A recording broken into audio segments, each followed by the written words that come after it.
50 কোটি 63 কোটি টাকা চুরির টাকার গুণে 25 বছরের সরকার রয়েছে।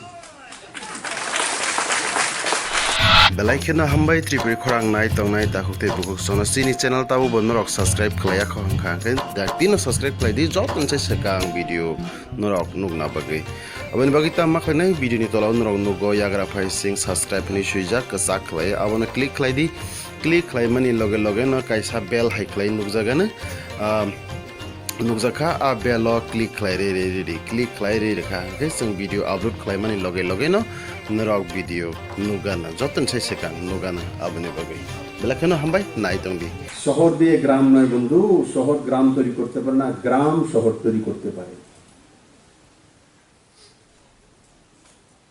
আর আমরা যারা শহরে আছি, আমার কনস্টিটিউয়েন্সি বনমালীপুর শহর।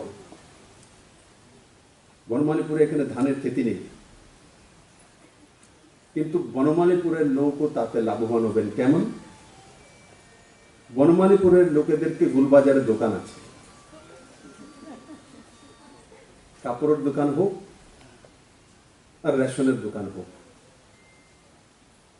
যখন আমার গ্রামের কৃষক ভাই 17 টাকা 50 পয়সা কিলো দরে ধান বিক্রি করবে,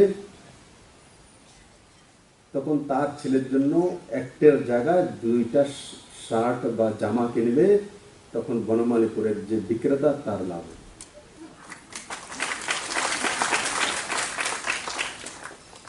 আর যখন এই গণবন্টনের মাধ্যমে, যেমন রাজ্য সরকার এবার নিজে শুরু করে দিয়েছে,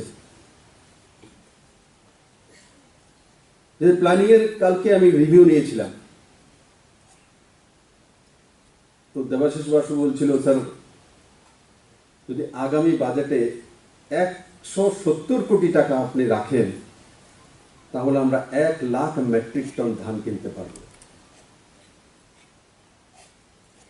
আপনারা অ্যাসেসমেন্ট করেছেন যদি 170 কোটি টাকা, মানে 250 কোটি টাকার কাছাকাছি যদি ধান ত্রিপুরা সরকার ক্রয় করে, আর এই 200 কোটি টাকা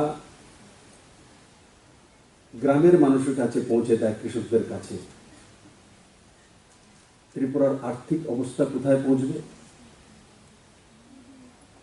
50 কোটি 63 কোটি টাকা চুরির টাকার গুণে 25 বছরের সরকার রয়েছে, আর 250 কোটি টাকার কৃষকের জোরে 50 বছর এই সরকার।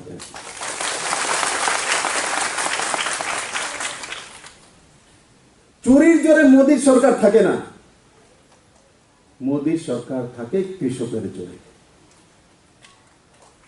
এবারও নির্বাচনে যারা চুরির জোরে থাকে,